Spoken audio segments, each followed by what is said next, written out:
और तो आँख कितनी होगी? 280 करोड़, 280 करोड़। ओके, तो सच ए ह्यूज पॉपुलेशन, तो आप कैसे हैंडल करेंगे? क्योंकि 280 करोड़ इज बिग नंबर्स। और लेटेस्ट मैंने देखा है कि दे आर प्रेडिक्टेड बाय 2024 कि आज every day 50,000 people are being born, 50,000 being added in the population.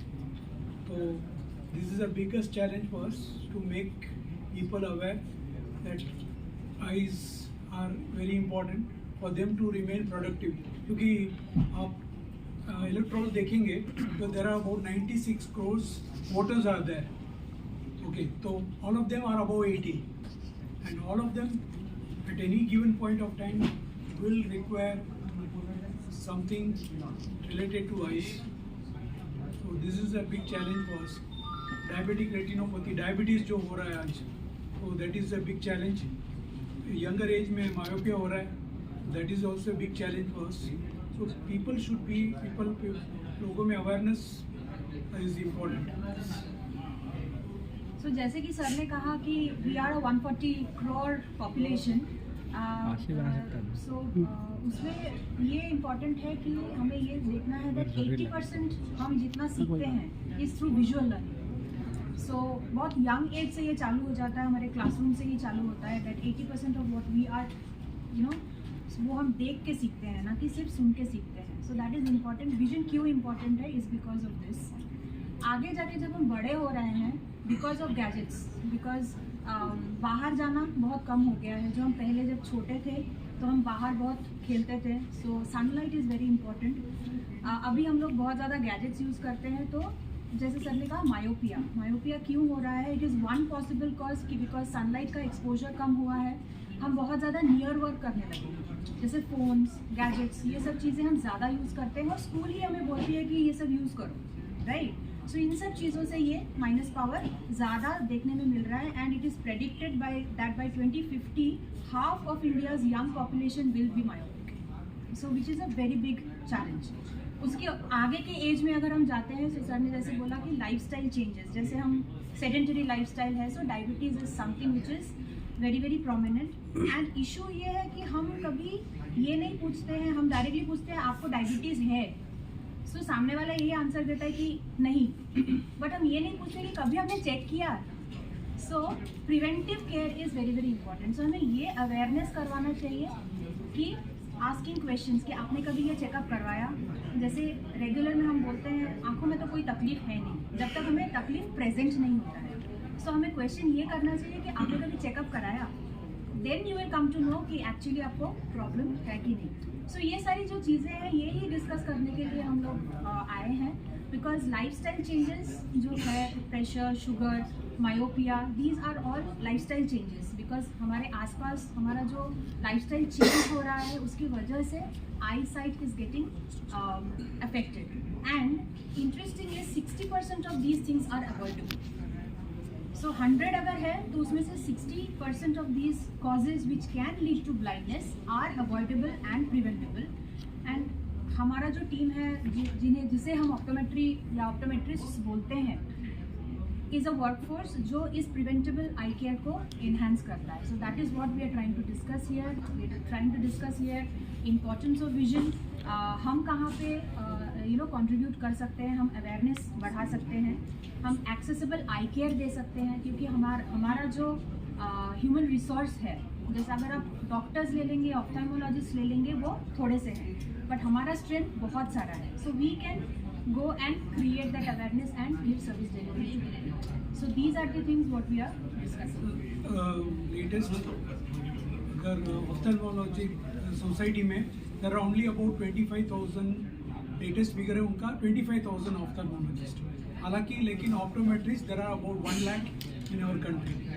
So we can reach out better and there are many conditions like glaucoma, इसको हिंदी में क्या बोलते हैं, और दूसरा नाम है काला मोतिया बोलते हैं। तो वो साइलेंट डिजीज रहती है, बहुत टाइम तक उसको डिटेक्ट ही नहीं कर पा रहे हैं पेशेंट जो जिससे होता है, वो उनको मालूम ही नहीं होता है कि उनको हो गया है। तो अगर हम एवरी ईयर चेकअप करेंगे तभी ये मालूम होगा। और हम optometrist can do really big work and people also should be aware that कि हम ऑप्टोमेट्रिस्ट के पास जाएंगे तो there will be a chance of detecting those diseases much higher. एक विजन थेरेपी का कुछ आपने साथ कॉन्फ्रेंस में बताया तो हाँ। ब्रीफ करेंगे क्या होती है विजन थेरेपी? तो हमें पहले क्या पता था कि चश्मा और सर्जरी ये दो चीज़ होती है, राइट। आंखों का अगर किसी को प्रॉब्लम है तो नंबर का प्रॉब्लम होगा, नहीं तो हम ऑफ्थाल के पास भेज देंगे, उसको शायद सर्जरी चाहिए होता है। बट इसके बीच में भी बहुत सारी ऐसी छोटी छोटी चीज़ें हैं जो आई साइट को इफेक्ट करता है। सो हमारी आईज बेसिकली कैसे मूव होती है, बॉडी में मसल होता है, आई में भी मसल्स होते हैं, राइट। सो कभी कभी क्या होता है, ये मसल्स वीक होते हैं। So everything does not go to कि हमें सर्जरी से ही उसको ठीक करना पड़ता है। देयर आर मेनी थिंग्स, जैसे सपोज फॉर एग्जांपल अगर आप वीक है तो हम जिम जाते हैं मसल्स बिल्ड करने के लिए, राइट। सो ऐसे ही आई का एक्सरसाइज होता है मसल्स को स्ट्रॉन्ग करने के लिए। इसी को हम विजन थेरेपी कहते हैं। It is very simple. So हमारी दो आंखें हैं तो दोनों आंखें एक साथ देखती है, अलग अलग नहीं देखती है। तो ये ब्रेन के साथ जो ये कनेक्शन है, this is called binocular vision. दोनों आंख एक साथ इमेज बनाती है ब्रेन पे, एक इमेज हम देखते हैं, राइट। सो प्रोसेस क्या है, अगर मैं देख रही हूँ तो मेरा राइट आई और लेफ्ट आई आपको दो इमेजेस कंसीव कर रहे हैं, बट ब्रेन में जाके वो एक हो जाती है। That is the beauty of vision basically. So vision therapy में यही सारी चीज़ें पढ़ाई जाती है कि कैसे सपोज कुछ वीकनेस की वजह से जो मसल वीकनेसेस है, इमेज एक साथ नहीं हो पा रहा है, तो हम डबल विजन देख रहे हैं। और ये किसी भी एज में हो सकता है, ऐसा नहीं है कि सिर्फ ये बच्चों को ही हो रहा है, ऐसे अब 40 में भी है तो भी हो सकता है। सो ये डायग्नोसिस इंपॉर्टेंट है and surgery is not the solution. इसीलिए हम क्या करते हैं, हम कुछ एक्सरसाइजेज देते हैं।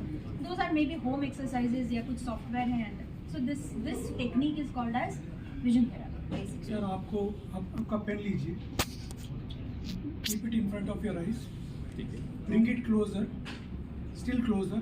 So एक जगह पर आपको डबल दिखाई देगा, दुखेगा, आँख दुखेगा। That's how it works. So that is what vision therapy is. किसी लोग को वो हम अब यहाँ पर रखिए तो सिंगल दिख रहा है, थोड़ा दूर रखिए, सिंगल दिख रहा है ना, तो किसी लोगों को वो सिंगल भी नहीं दिखता है, डबल दिखता है, डबल हो जाता है। तो उसको हम ट्रीट करते हैं। तो ये सारी चीज़ें मसल इम्बैलेंस की वजह से, तो ये जो पढ़ाई होती है ये हम ऑलरेडी करके आए हैं। यही चीज़ों को हमें पब्लिक को अवेयर करना है बेसिकली, कि सिर्फ ऐसा ही नहीं है कि सर्जरीज या फिर चश्मा ही एक सोल्यूशन है। ऐसी भी चीज़ें होती हैं which can be solve with basic. इसका सक्सेस रेट क्या होता है विजन थेरेपी का? अगर इट इज़ हाई, बट वही है कि आपको इसको कंटिन्यूसली ट्रेन करना पड़ेगा। Again example is gym. So आप जिम जाते हो, आप कंटिन्यूस करते हो तो आपके मसल्स बने रहते हैं। So therapy is that is why it is called as therapy, it is not called as a correction. So therapy मतलब आपको कंटिन्यू कर, but it is very easy, it is like an exercise. आप home में every day you are doing small things like 5 minutes 10 minutes, so your muscles will keep balanced. Anything else? इन्होंने जो question पूछा कि इसका success rate, मतलब ऐसा कहा जाता है कि एज के बाद, सर्टन एज के बाद अगर चश्मा लगता है, आई साइट वीक होते हैं तो फिर वो रिकवर नहीं होते हैं। तो आप जो विजन थेरेपी बता रहे हैं, मान लीजिए कि 10 लोग हैं जिन्हें चश्मा लगा है, वो आपकी थेरेपी पे आप जो बता रहे हैं उस पर अगर वो काम करते हैं तो क्या मतलब 7 या 8 लोगों को उसमें से फ़र्क पड़ता है? एक ही मिनट, नॉट चश्मे is nothing to do with spectacles, it is a condition itself, nothing to do with चश्मे के साथ वो कनेक्शन है ही नहीं। अच्छा, हाँ, तो वो एक Yes, it is an independent thing. So ऐसा नहीं है कि अगर आप बाइनोकुलर विजन का कोई प्रॉब्लम है किसी को, उसको चश्मे से आप ठीक करोगे, आप उसको सिर्फ एक्सरसाइज ही देंगे, ठीक है। तो वही मैं बोल रही हूँ कि इसका सक्सेस रेट तभी डिपेंड करता है, it is 100% successful provided you keep on doing it. So that is the important. एक पॉइंट में ऐड करना चाहूँगा, ऐसा कुछ नहीं है कि मैं अगर सर्जरी करवा दूँ तो वो लाइफ लॉन्ग रहने वाला है। सर्जरी के साथ भी हमें विजन थेरेपी करवाना होता है, so that both eye would come together and would maintain its single condition. So उसमें भी हमें विजन थेरेपी का ही साथ लेना पड़ता है। ऑप्थेल्मोलॉजिस्ट का जो मेन काम होता है कि वो जो इम्बैलेंस है, मस्कुलर इम्बैलेंस है, उसमें सपोज स्क्विंटिंग जो होता है, आप बाहर की तरफ जो चला रही है, उसको मैं स्ट्रेट करवा सकता हूँ सर्जरी करके, but that alignment is not the last point. Because जब आप ब्रेन को जैसे देखते हैं ना, सपोज आप एक हाथ से खाना खाते हैं तो आप दूसरे हाथ से खाने जाएंगे तो डिफ़िकल्टी होती है। नाउ सपोज अगर एक हाथ को आपने बांध दिए एंड लेफ्ट हैंड से आप खाना स्टार्ट किए, आफ्टर सर्टेन टाइम ये भी आपका ईजी हो जाएगा। सिमिलरली अगर आप विजन थेरेपी कर रहे हो, सर्जरी के बाद अगर आप विजन थेरेपी स्टार्ट कर रहे हो, तो दोनों आपका जो काम है ना वो ऑटोमेटिकली एक साथ करना स्टार्ट होगा। जो सिंक होना चाहिए, जो सिंक्रोनाइजेशन दोनों का होना चाहिए, वो मेंटेन होगा। सो सर्जरी तो है ही, वो एक्सट्रीम केसेस में करते हैं। सपोज बहुत ज़्यादा डेविएटेड है, आप एकदम बाहर की तरफ, मैं उसको पहले अगर स्ट्रेट ना करूँ, दोनों आँख से वो देखना नहीं, वो पॉसिबल नहीं है कि उसको स्ट्रेट कर पाए। वो कैपेसिटी हम लोग डेवलप खाली थेरेपी से नहीं करवा सकते। सो दोनों चीज़ें हमें एक साथ कंबाइन करने की भी ज़रूरत है। मतलब ऐसा नहीं है कि खाली ये कर दिए तो वो ज़रूरत नहीं है। Both are equally important, both the things are.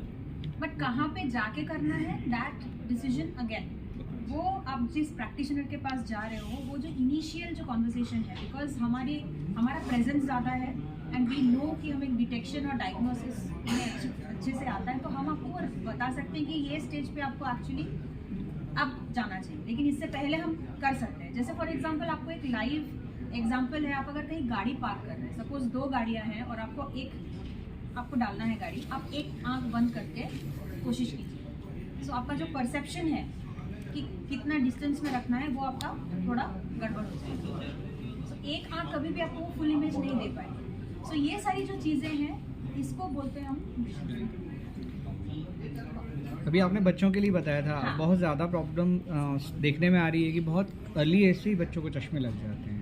तो आपने बताया भी जैसे कि सनलाइट एक मेजर रीज़न है। ऐसे कौन कौन से कारण हैं जिससे अर्ली एज में, आप थोड़ा सा डिटेल में बताइए, 5, 6, 7, 10 रीजन जो भी आपको लगते हैं कि ये पेरेंट्स को ध्यान रखना चाहिए, जो हम उसको ले सकें आर्टिकल में। One of the earliest sign जो सिम्टम्स रहता है वो द चिल्ड्रन विल ऑफ, वो कहीं अगर घर में टीवी है तो वो नज़दीक जाकर देखते हैं। कुछ पढ़ने का काम है तो वो एकदम नज़दीक से करते हैं। राइटिंग में मिस्टेक करेंगे, होमवर्क में थोड़ा गड़बड़ी करेंगे, अक्षरों में रैंक भी उनका कम आते हैं। Suddenly they will see that उनका रैंक जो स्कूल में का परफॉर्मेंस नीचे जा रहा है। तो these are one of the few things the parents as well as the teachers can observe. और जो रीजंस है जो आप पूछ रहे हैं, एक तो है कि हमारा नियर वर्क बढ़ गया है। सो डेलिबरेटली ये पेरेंट्स को मैसेज है कि डेलिबरेटली, जैसे हम कभी कभी देखते हैं कि खाना खाते वक्त वो जिद करते हैं तो फ़ोन पकड़ा देते हैं और खाना खिलाते हैं। This is a very common practice because time consuming होता है एंड ऑल दैट। बट वो जो 20 मिनट्स वो स्क्रीन देख रहा है, that is affecting the vision. So हम जितना नज़दीक का वक्त बढ़ाएंगे उतना हमारा माइनस बढ़ता जाएगा। और बच्चों में क्यों हो रहा है? बिकॉज वो ग्रोइंग फेज है। सो 10 साल की उम्र तक हमारी आंखें भी ग्रो होती है साथ साथ, राइट? आई बॉल का साइज भी बढ़ता है। सो जो ग्रोइंग फेज है, इसी फेज में अगर हम इतना एक्सर्शन कराएंगे आंखों को, क्योंकि हम एज ह्यूमन बीइंग्स हमें दूर देखने का, we are made like this, हमें नज़दीक का काम ज़्यादा नहीं, हमें दूर का काम ज़्यादा रहता है। तो हमारी बॉडी ऐसे ही मेड है। तो अगर हम उसको ज़बरदस्ती नज़दीक का काम कराएंगे ज़्यादा, तो ये माइनस बढ़ता जाएगा। तो इसीलिए आपने कहा कि वो सनलाइट में खेलेंगे या बाहर खेलेंगे तो उनकी आई डेवलप होगी। एग्जैक्टली। सो बहुत सारी साइंटिफिक रिसर्च है जिससे ये बोलते हैं कि रेटिना का डेवलपमेंट जो है, because it's a growing phase, sunlight से अच्छा होता है, नंबर 1। सेकेंड इज, अगर आप बाहर खेल रहे हैं तो फिर आप दूर देख रहे हैं, दैट इज अगेन और एक चीज़ है जो हेल्प करती है। सो डेलिबरेटली, वैसे हम लोग भी गवर्नमेंट के साथ पॉलिसी डेवलपमेंट के लिए बात कर रहे हैं कि कंपल्सरीली 1 घंटा स्कूल में they should give play time, तो ताकि वो बाहर जाए खेले, बिकॉज स्कूल में भी it is mode of near work. So जितना नियर का वर्क ज़्यादा रहेगा, और आजकल घर में भी मोस्टली टैबलेट्स और इसमें ही बच्चे रहते हैं। सो बाहर जाना, दूर देखना, these things are There are few studies. This is nutrition, protein intake, fast food intake. They are the initiating factors. They stimulate this. इसमें से जो नॉर्मल ग्रोथ प्रोसेस है वो सडनली एक पिक में चला जाता है। तो जिस रेट में आंखों का ग्रोथ होना चाहिए उससे अगर ज़्यादा हो रहा है तो हमारा जो एक्चुअल पॉइंट होना चाहिए कि यहाँ पे जाके मुझे रुकना है तो रुक नहीं पाता, तो वो it basically keep on growing. एक पॉइंट पे जाके मार्केट इंक्रीज होता है। तो ये सारी चीज़ों में हमें ध्यान रखना है कि minimum amount of light exposure, जो सनलाइट की मैंने बात की, उसमें यूवी एक्सपोजर जो है, कुछ चीज़ों में हम लोग बात करते हैं कि यूवी एक्सपोजर नेगेटिव है और यूवी एक्सपोजर नहीं होना चाहिए, बट कुछ स्टडीज़ बोल रहे हैं कि अगर हम लोग लिमिटेड टाइम के लिए यूवी एक्सपोजर के साथ रहे, that is beneficial for us. तो ये सारी चीज़ों को हमें ध्यान रखना। क्योंकि होता है ऐसा है, कितने परसेंटेज केसेस में चश्मा वापस निकल सकता है अगर वो केयर बहुत करें? रेयर है, बहुत रेयर है। और फिर इस अभी है तो है। मतलब विजन थेरेपी जो है वो उसमें चश्मा हटाने में काम नहीं कर पाती है, कंट्रोल कर सकते कंट्रोल कर सकते हैं अभी। बट रिमूव नहीं होता है कभी सर इस आपको ये, मैं आपको वही बताने की कोशिश कर रही हूँ कि रीजन समझना है, ठीक है? आपको क्या प्रॉब्लम है, किस वजह से आपको चश्मा लगा है, वो इम्पोर्टेंट। आई साइड अगर वीक है तो उसको रिकवर आपको करने में नहीं। रिफ्रैक्टिव एरर है, ठीक है? तो वो मसल इम्बैलेंस इज डिफरेंट। मैं मसल्स का बात अगर करूंगी तो उसको आप ट्रेन कर सकते हैं, लेकिन अगर आपको रिफ्रैक्टिव एरर है तो आपको करेक्शन लेना ही पड़ेगा। आपको अगर डायबिटीज है तो आपको दवाई लेनी पड़ेगी, राइट? तो ऐसा नहीं है कि आप, तो अभी बहुत सारी चीजें हैं जिसमें आप बोलते हैं डायबिटीज रिवर्सल, राइट? उसमें लाइफस्टाइल आता है, खान पान आता है, आपका वो भी आता है, लेकिन अगर है तो दवाई लेनी पड़ेगी। इट इज सिमिलर, आपको अगर रिफ्रैक्टिव एरर है तो आपको चश्मा एज अ करेक्शन पहनना पड़ेगा, इट इज नॉट ट्रीटमेंट। सो चश्मा आप करेक्शन के लिए पहन रहे हैं, सर्जरी आप ट्रीटमेंट के लिए करते हैं, ठीक है? Vision therapy is something which is not related to चश्मा, it is about training your muscles. So अगर आपको मसल इम्बैलेंस है तो आप विजन थेरेपी ये बहुत गलत है कि उससे चश्मा हट जाएगा। नो, प्लीज ये ऐसा स्टेटमेंट कहीं पे भी प्लीज मत लिखिएगा। अगर बहुत ज़्यादा प्रेशर आ रहा है बच्चों का कि आप टैबलेट्स पे पढ़िए, सेशन लीजिए, राइट, तो ये आपकी नेशनल बॉडी ने ऐसा कुछ प्लान हाँ, किया है? हम लोगों ने मतलब हेल्थ मिनिस्ट्री को ये एडवाइस दिया है कि गवर्नमेंट स्कूल्स में there are lot of rules, लेकिन जो प्राइवेट स्कूल्स हैं उनको कोई बोलने वाला नहीं है और वो ज़्यादा से ज़्यादा वही होते हैं जो टैबलेट्स और ये सब में, बिकॉज उनका एक अलग स्टैंडर्ड होता है।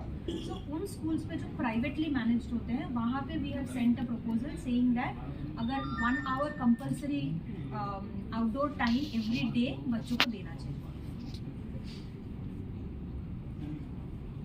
ड्राई आई सिंड्रोम बताया था कॉन्फ्रेंस में, हाँ। उसका क्या है? वो भी समस्या थोड़ी बढ़ रही है, सबसे ज़्यादा वही बढ़ रही है, dry eye. Dry eye, okay.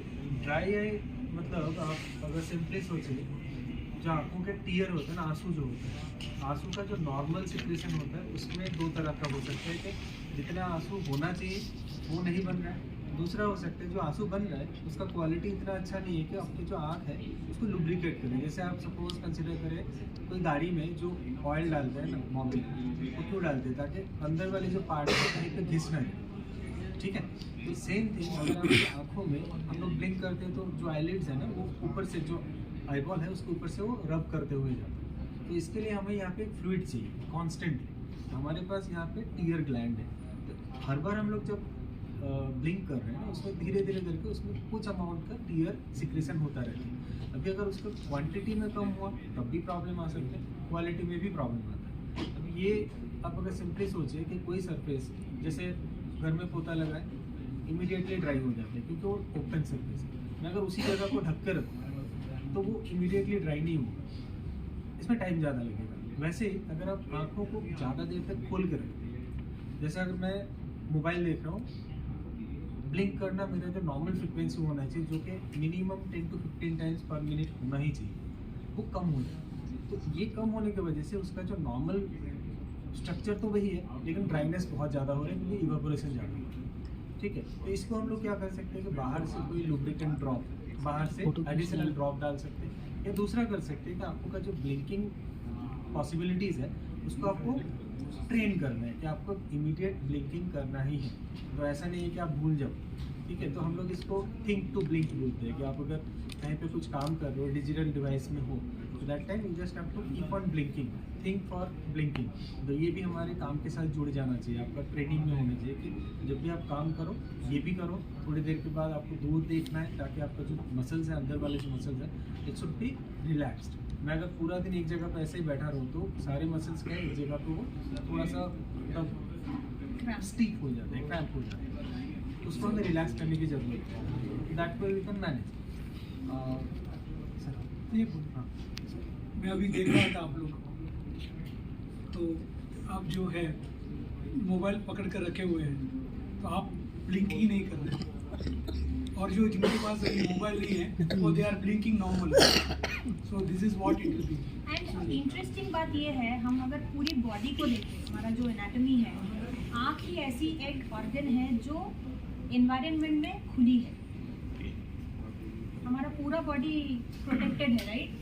सिर्फ आँख ही ऐसा एक है जो डायरेक्ट एयर के इसमें आता है। तो अब इनफैक्ट इसीलिए छोटा से छोटा भी हवा का झोंका भी लगता है तो वी फर्स्ट रिएक्ट। सो आप सोचो कि आँखों में अगर लुब्रिकेशन नहीं रहेगा तो क्या क्या प्रॉब्लम्स हो सकती है। देयर इज़ अ डिजीज जिसमें ऐसे होता है कि इंसान का जो टीयर ग्लैंड है वो एब्सेंट होता है। So it is like a very terrific disease, ठीक है?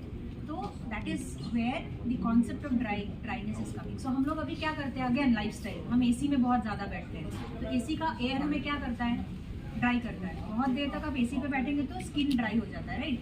सो इमेजिन हमारी आंखें खुली हैं and the air is directly hitting. So what Atanu has just said कि जो लुब्रिकेट एंड बॉडी का कितना अच्छा एक कंट्रीब्यूशन है कि वो सेल्फ लुब्रिकेशन करती रहती है। लेकिन वो सेल्फ लुब्रिकेशन का अगर कहीं पे प्रॉब्लम हुआ क्वालिटी या क्वांटिटी पे, then that condition is called as dry. So उसमें बहुत सारी चीज़ें हैं, मेडिकेशंस लगते हैं and then conscious effort of closing the eye. अगर आप आँख बंद ओपन करेंगे then it will help. So this is. और एक है कि एनवायरनमेंट जो पोल्यूशन बढ़ रहा है आज, तो that also is causing dryness. So पहले हम सोच रहे थे कि dryness of eye is confined only to people are using digital devices, but they found it is across the economic strata. Even people who are in slums, they are suffering from dry eyes. So even if we do a test, small test now, at least definitely 50% of us will have dry eyes, because our usage is different, our lifestyle is different. So by taking simple precautions, it will make a big difference. Those who are driving a lot, if they wear a protective glass, that will also helps. Keep hydrating yourself. तो बहुत लोग पानी नहीं पीते हैं, okay? And looking far, splash lot of water on your eyes. All these small things. और फिर अगर situation बिगड़ जाती है तो we have to do warm water compression, तो उससे फ़र्क पड़ता है।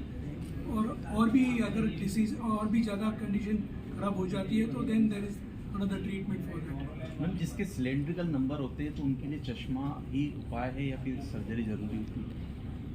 वही मैंने आपको बताया कि एरर है तो उसका करेक्शन चाहिए।